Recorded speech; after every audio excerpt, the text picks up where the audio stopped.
মুসলমানের ছেলেরা ও নবীর উম্মত উম্মতিরা উসমানে গনি বলে ও আল্লাহ নবী ইয়া রাসূলুল্লাহ হাবিবাল্লাহ হুজুর মায়ার নবী দয়ার নবী আসেন আসেন আপনার দরবারের বাইরে একটা নয় দুটো নয় চার চারটে উট বোঝাই করে আমি টাকা পয়সা আমি নিয়ে এসেছি ওই ব্যক্তির জন্য ওই ব্যক্তিকে আমি দান করব।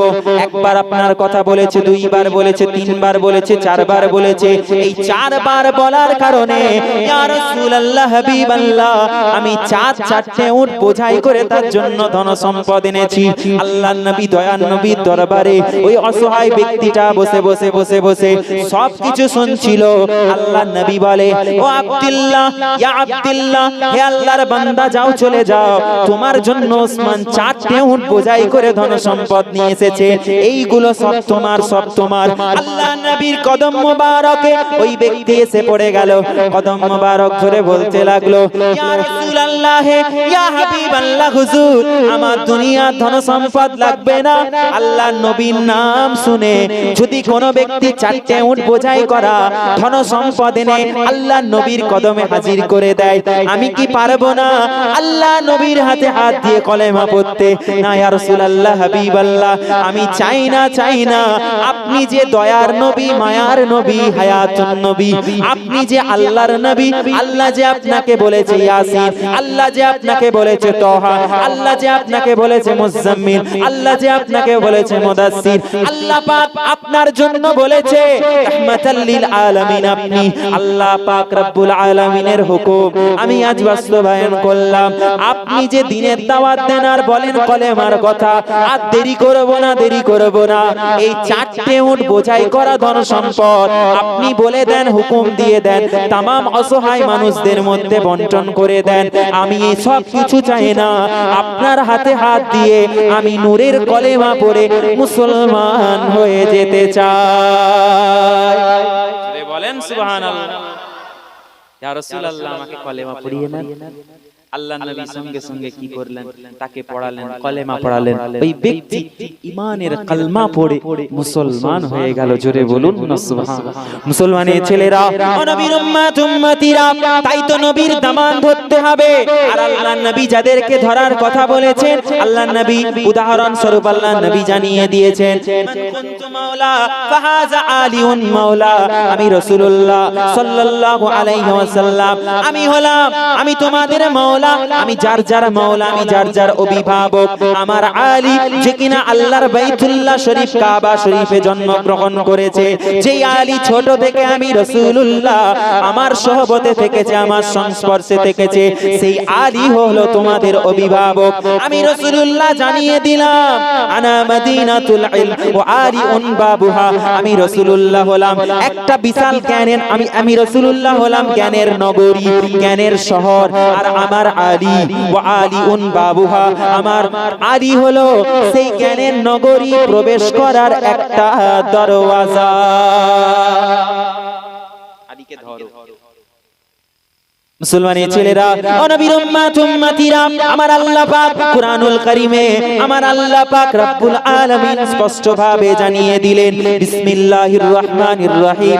এই কুরআনুল কারীমে আমার আল্লাহ ওয়াজ করছেন, আমার আল্লাহ পাক বয়ান করছেন, আমার আল্লাহ পাক দুনিয়ার মানুষকে আমার আল্লাহ পাক জানিয়ে দিলেন। আয় আমার হাবিবুল্লাহ আপনি জানিয়ে দেন বিসমিল্লাহির রহমানির রহিম। ইন্নামা ইউরিদুল্লাহু লিইউযহিবা আনকুম মুররিদসা আহলাল বাইতি ওয়া ইউতাহহিরাকুম তাতহীরা। আমি আল্লাহ পাক আমি তো কেবল চাই আপনার আহলে বাইত, আপনার হাসান, আপনার হুসাইন, আপনার ফাতেমা, আপনার আলীর কত মর্যাদা আপনারা শুনলেন। হাসান ফাতেমা হুজুরের মর্যাদা। কোন ফাতেমা? যেই ফাতেমার জন্য আল্লাহর নবী পাক জবান থেকে বলে দিলেন আয় আমার সাহাবারা, আয় আমার সাহাবীরা শোনো, আমার ফাতেমা হলো আল্লাহর দয়ার জান্নাতে যত নারী যাবে, যত মহিলা যাবে, সমস্ত নারীদের সরদারিনী আমার আল্লাহ পাক আমার ফাতেমাকে বানিয়েছে। আমার হাসান হুসাইনের মর্যাদা কত আমি রাসূলুল্লাহ জানিয়ে দিলাম। আল মাকতুল মাকতুবাত শরীফ কিতাবের নাম। এই আল মাকতুবাত শরীফ কার লেখা? না মুজাদ্দিদ আল ফেসানির লেখা। এই আল মাকতুবাত শরীফে মুজাদ্দিদ আল ফেসানি হুজুর বলছেন, আল্লাহ নবী জানিয়েছেন, আল্লাহ নবী পাক জবানে বলছেন যে আমার হাসানকে ভালোবাসলো, যে আমার হুসাইনকে ভালোবাসলো, যে আমি রাসূলুল্লাহ আমাকে ভালোবাসলো, যে আমার হাসান ও হুসাইনকে কষ্ট দিল, তাদেরকে তাকলিফ দিল, আমি রাসূলুল্লাহ সেজন্য আমাকে কষ্ট দিল, আমাকে তাকলিফ দিল। অতএব আহলে বায়াত হলো নূহ আলাইহিস সালাতু ওয়াস সালামের কথা তোমরা শুনেছো। কোন আল্লাহর নবী নূহ? না আল্লাহ পাক হুকুম করলেন, আল্লাহ পাক ফেরেশতা পাঠালেন। আল্লাহর ফেরেশতা এসে বলতে লাগলো, ও আল্লাহ পাকের সম্মানিত নবী, ও আল্লাহর নবী নূহ আলাইহিস সালাতু ওয়াস সালাম, আল্লাহ হুকুম করেছেন আপনি একটা বিশাল নৌকা নির্মাণ করেন, একটা কিস্তি নির্মাণ করেন। এই কিস্তি নির্মাণ করে আপনি আপনার মানুষগুলোকে দাওয়াত দেন, দাওয়াত দেন। যারা আল্লাহ মানে না, যারা নবী মানে না, যারা আল্লাহর নাফরমানি করছে, আমার আল্লাহ তাদের উপর গজব নাজিল করবে। হে যুবকেরা, ও নবীর উম্মত উম্মতিরা, আমার আল্লাহ গজব দিল। আমার আল্লাহ পাক বিরাট একটা বন্যা দিল, বন্যা। ওই পানিতে সবকিছু তাবাহ হয়ে গেল, আল্লাহ পাক ভাসিয়ে দিল।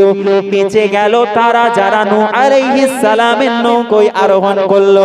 আল্লাহ নবী এই উদাহরণ দিয়ে বুঝিয়ে দিলেন।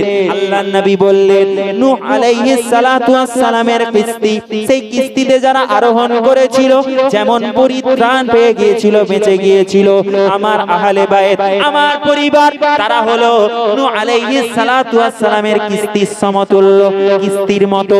যারা আরোহণ করলো, যারা আহলে বায়াত মানলো, যারা আমার পরিবারকে মানলো, আমি রাসূলুল্লাহ জানিয়ে দিলাম, আমার আহলে বায়াত তাদের সঙ্গে দুনিয়াতে যারা থাকলো, আল্লাহর আখিরাতে আহলে বায়াত যদি জান্নাতে যায়, তাদের সাথে ওই যারা সঙ্গে থাকবে তারাও আল্লাহর দয়ার জান্নাতে প্রবেশ করবে।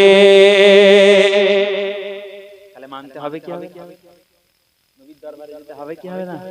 শুধু উমরা করতে গেলাম, দুদিনের জন্য গিয়ে কাবা তওয়াফ করে উমরা করে নেড়া হয়ে একবার উমরা করলাম, আবার ব্লেড দিলাম, একবার উমরা করলাম, আবার খুর চালালাম, কি তাই সিস্টেম?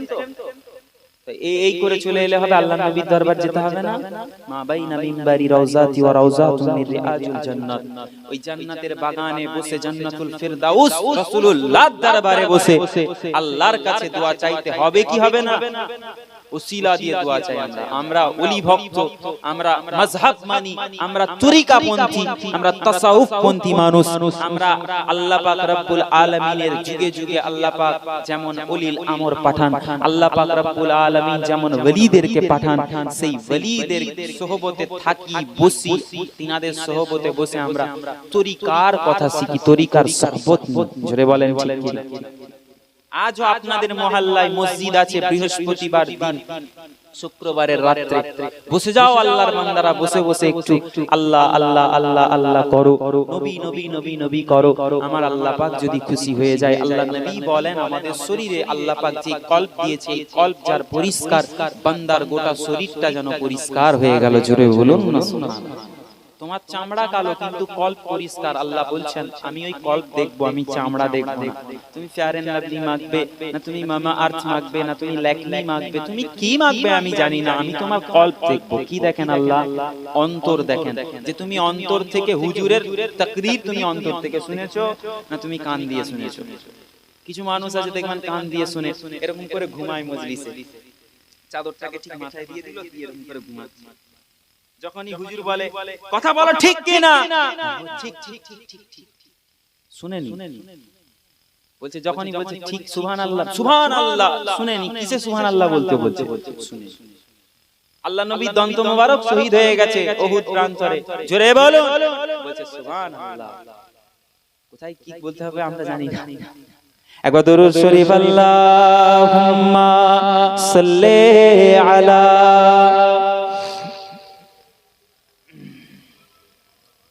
وعلى آل سيدنا আমাদের ছিল এক সোনালী অতীত, নাড়িয়ে দিতাম সব জালিমের ভিত। আমাদের ছিল এক সোনালী অতীত, নাড়িয়ে দিতাম সব জালিমের ভিত। আইন ছিল শুধু ইনসাফেরই, জুলুম রুখে দিতে হতো না দেরি। আমাদের সে অতীত হারিয়ে গেছে, মাজলুম আজও তাই কেঁদে মরে। আমাদের সে অতীত হারিয়ে গেছে, মাজলুম আজও তাই কেঁদে মরে। হারিয়েছি যা তাকে পাবো ফিরে, তুমি না জাগলে তাকে ফেরাবে কে? ইয়া শাবাব ইস্তাইকিজ, ইয়া শাবাব ইস্তাইকিজ। হে যুবক জেগে ওঠো, হে যুবক জেগে ওঠো। শুনবেন বলবো? সবাই শুনবেন? আমি যখন বলবো হে যুবক জেগে উঠো, হাত তুলবেন। তুলবেন নি? মুরব্বিদেরকেও বলছি, আপনারা আবার ভাবেন আপনাদেরকে বলি। আপনারাও তো একদিন যুবক ছিলেন রে বাবা। আজকে আপনাদের ছেলে হয়ে গেছে, ছেলে পুলে বড় হয়ে গেছে, আপনাদের কাজ করতে করতে মুরব্বি হয়ে গেছে। আমিও একদিন মুরব্বি হব। আমি কি এরকম এই টান দিয়ে গজল বলতে পারবো? তখন আমার করবো কি করবো না? হাত তুলবেন, উঠবেন না? উঠবেন, উঠবেন ইনশাআল্লাহ। আমি এক হাত তুলে দেখাচ্ছি। এক হাতে কি আছে বলেন তো? এই যে অস্ত্র, ফিতনা। ফিতনা, এটা ফিতনা নয়? এর মাধ্যমে মানুষ জিনাও করতে পারে, পারে কি পারে না? কিন্তু আল্লাহকে ভয় করো, ধৈর্য ধারণ করো। আমাদের দেশ, আমাদের নিয়ম কানুন আলাদা। সংবিধান মানতে হবে কি হবে না? শরীয়ত মানতে হবে কি হবে না? কোরআনের আইন মানতে হবে না? আমার আল্লাহর আইন কি? আমার দয়ার নবী বলেন, কোন মেয়ে 9 বছর থেকে 15 বছর, কত বছর? 9 বছর থেকে 15 বছর, এই 9 থেকে 15-র মধ্যে সে সাবালিকা হয়ে যায়। কি হয়ে যায়? সাবালিকা। আর একটা ছেলে দেখবেন, ছেলেদের স্বপ্ন দোষ হয়, হয় কি হয় না? কথা বলে না, হয় কি হয় না? কথা বলে, এই হয় কি হয় না? বলছে হাসছে। হাসির কি আছে? এটা তো স্বাভাবিক একটা ব্যাপার, এটা আইন। আপনি যদি বলেন না হয়নি, তাহলে আপনি কি ছেলে? মেয়েদের মা বোনেদের হায়েজ হয়, হয় কি হয় না? হয়। এই 9 থেকে 15-র মধ্যে সাবালিকা হয়ে যায়। আর একটা ছেলে সে 12 থেকে 16 বছর, 12 থেকে 16 বছর এর মধ্যে সে সাবালক হয়ে যায়। তাহলে এই 12 থেকে 16 ছেলেদের জন্য বিবাহর উপযুক্ত হয়ে যায় তারা। আর একটা মেয়ে 9 থেকে 15-র মধ্যে বিবাহের জন্য উপযুক্ত হয়ে যায় একটা মহিলা, একটা মেয়ে। আমাদের দেশের আইন কি? কত বছর ছেলের বয়স হলে হবে? 18 না 21? মেয়েদের 18। মেয়েদের কত? 18। ছেলে তো 15-16 বছরে হয়ে যাচ্ছে সাবালক। তারপরে তো একটা করে ফোন দিচ্ছে আমাদের সরকার। দিচ্ছে কি দেয়নি গো?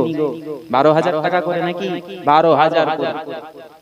বলছে তুই ওপো কিনেছিস, আমি ভিভো কিনবো, ক্যামেরাটা ভালো, দুজনে সেলফি তুলতে মজা লাগে, clear, crystal and clear photo উঠবে, 4K আলট্রা এইচডি, অথবা কে বলে 180p 60 fps এ তুলবো। বলে কি বলে না গো?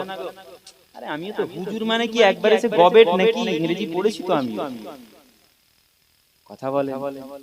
তো এই ছেলে ফোন পেয়ে যাচ্ছে 16 বছরের, 16 থেকে যখন 20 বছর 22 বছরে যাবে, তিনটে শর্ত বিবাহ করার জন্য। 1 নাম্বার হলো সাবালক হতে হবে। 1 নাম্বার কি হতে হবে? সাবালক। 2 নাম্বার হলো টাকা কামাই করতে হবে, যাতে করে বিবাহর দেনমোহরটা আদায় করতে হবে। এই দেনমোহর প্রথা কবে চালু করেছিল? কে চালু করেছিল? জোরে বলেন। কথা বলেনি কেউ। কে চালু করেছিল? হ্যাঁ, এই কথা বলেন না আপনারা। যা হোক একটা নাম বলেন, খালা, খালু, যা হোক একটা বলেন। কে? চাচা আপনারা?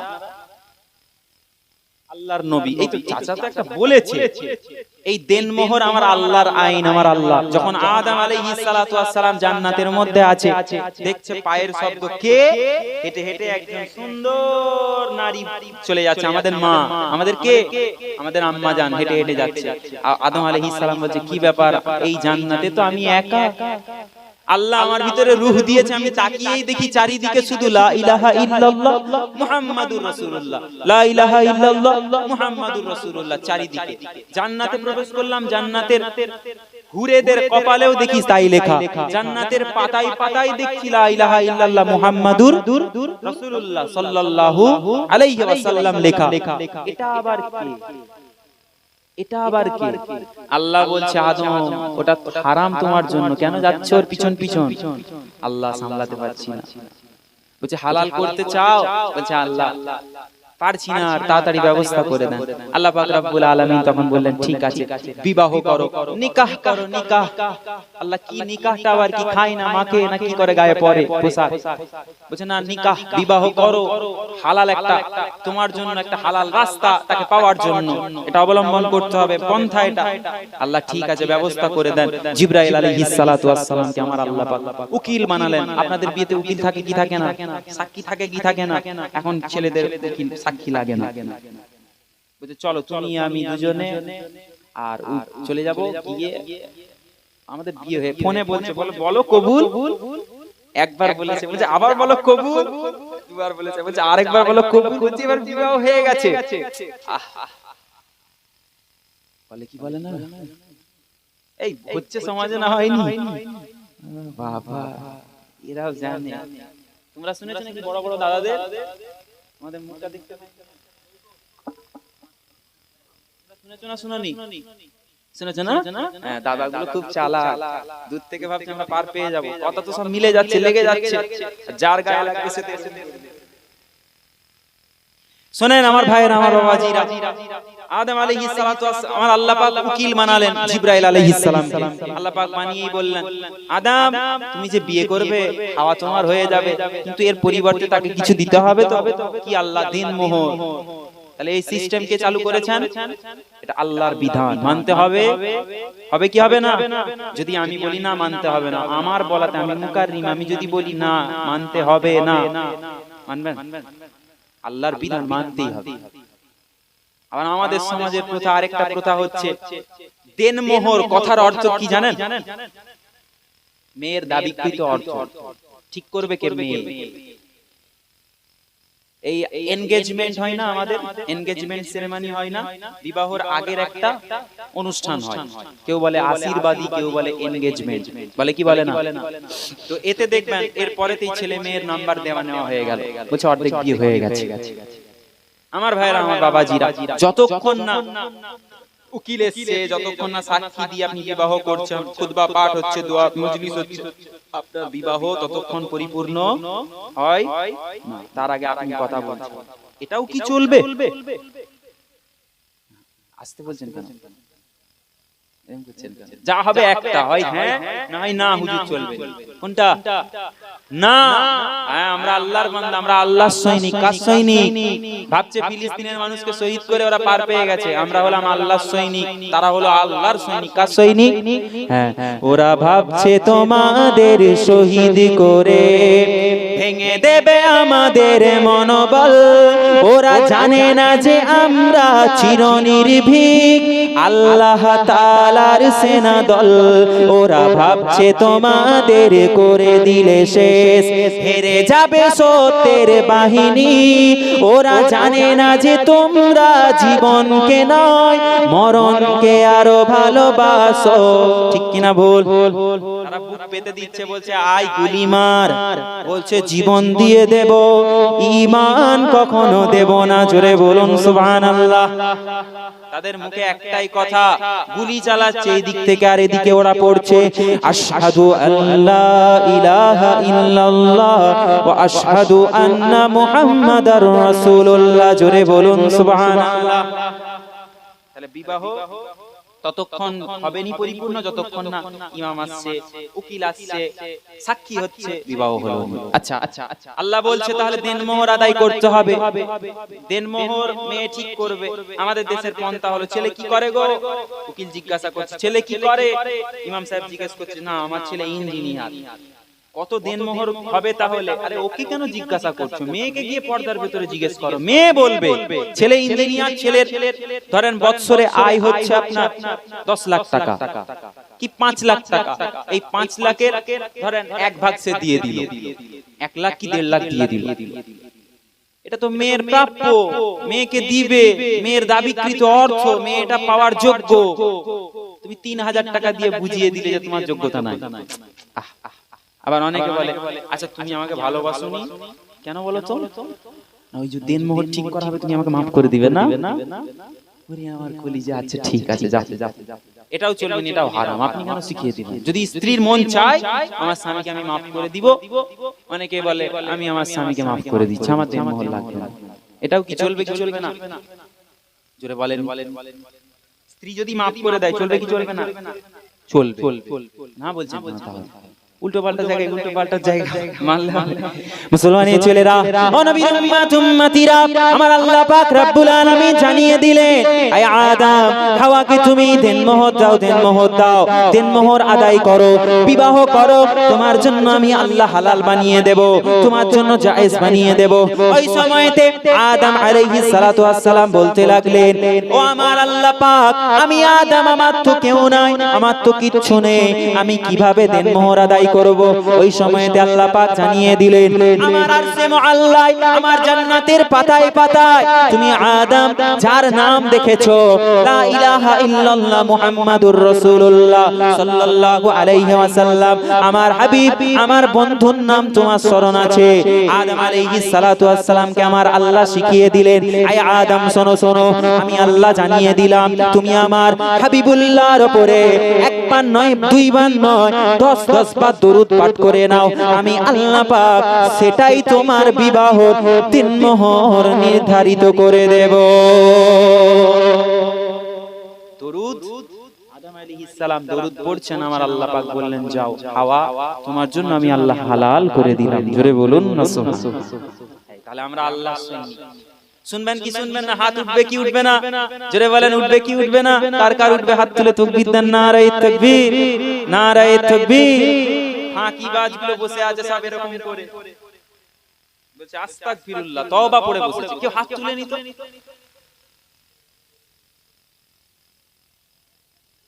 তোমরা তুলবে না তুলবে না? এক হাত তুললে বলবো, দু হাত তুলতে হবে, দু হাত তুলতে শুনবে তো? বলি আমাদের ছিল এক সোনালী অতীত, নাড়িয়ে দিতাম সব জালিমের ভিত, আইন ছিল শুধু ইনসাফেরই, জুলুম রুখে দিতে হতো না দেরি। আমাদের সে অতীত হারিয়ে গেছে, মজলুম আজ তাই কেঁদে মরে, হারিয়েছি যা তা কি পাবো ফিরে, তুমি না জাগলে তাকে ফেরাবে কে? ইয়া শাবাব ইস্তাইকিজ, ইয়া শাবাব ইস্তাইকিজ, হে যুবক জেগে ওঠো, হে যুবক জেগে ওঠো। তুমি কি শোনোনি খালিদের কথা, সালাউদ্দিনের শতবীর গাথা, যুগে যুগে তারা ছিল উম্মার ত্রাতা, তবে কেন আজ মনে শোকাতুর ব্যথা? সিরিয়া কাশ্মীরে আরাকান উইগুরে ডাকছে তোমারই ভাই, মিটাবে জুলুম চিরতরে, তাকে কোথা খুঁজে বলো পাই? হারিয়েছি যা তা কি পাবো ফিরে, তুমি না জাগলে তাকে ফেরাবে কে? ইয়া শাবাব ইস্তাইকিজ, ইয়া শাবাব ইস্তাইকিজ, হে যুবক জেগে ওঠো, হে যুবক জেগে ওঠো। তুমি আজ মজে আছো ভোগ বিলাসে, ওদিকে তোমার বোন কাঁপে ত্রাসে। তুমি আজ মজে আছো ভোগ বিলাসে, ওদিকে তোমার বোন কাঁপে ত্রাসে। যাকে কবু দেখেনি সূর্যালোকে, সে বোন আজ লাঞ্ছিত বারে বারে। ভারত ফিলিস্তিনে আরাকান উইগুরে কাঁদছে তোমারই বোন, তাদের ডাকে তুমি সাড়া দেবে, বলো কবে নেবে এই পণ? ভাই হয়ে যদি না দাঁড়াও পাশে, আছে আর কিভাবে বলো বিজয় আছে ইয়া শাবাব ইস্তাইকিজ ইয়া শাবাব ইস্তাইকিজ হে যুবক জেগে ওঠো হে যুবক জেগে ওঠো তাদের বেঁধে দেওয়া কাটা তার ভুলো জেনে রেখো মোদের সীমানা নেই কোনো মুসলিম হলে তাকে ভাই বলে যেন তার ডাকে সদা তুমি সাড়া দাও যেন আর কতকাল বলো থাকবো এ পদতলে কাটাবো দুঃখেরই কাল কবে বলো সব এক হয়ে ধরবে উম্মার হাল হারিয়েছি যা তা কি পাবো ফিরে তুমি না জাগলে তাকে ফেরাবে কে ইয়া শাবাব ইস্তাইকিজ ইয়া শাবাব ইস্তাইকিজ হে যুবক জেগে ওঠো হে যুবক জেগে ওঠো তুমি আজ মজে আছো ভোগ বিলাসে ওদিকে দিনের ওপর আঘাত আছে তুমি আজ মজে আছো ভোগ বিলাসে ওদিকে দিনের ওপর আঘাত আছে ইসলামেরই ওই তীরগুলো একের পর এক তারা মুছে ফেলে গেল কত মাদ্রাসা বাবরিও হাত ছাড়া গেল কত মাদ্রাসা বাবরিও হাত ছাড়া আর কি হারাতে চাও ফেরাতে ওয়াকাব আহার সব সবে মিলে রুখে দাঁড়াও হারিয়েছি যা তা কি পাবো ফিরে তুমি না জাগলে তাকে ফেরাবে কে ইয়া শাবাব ইস্তাইকিজ ইয়া শাবাব ইস্তাইকিজ হে যুবক জেগে ওঠো হে যুবক জেগে ওঠো মোহাব্বতে আল্লাহুম্মা সাল্লি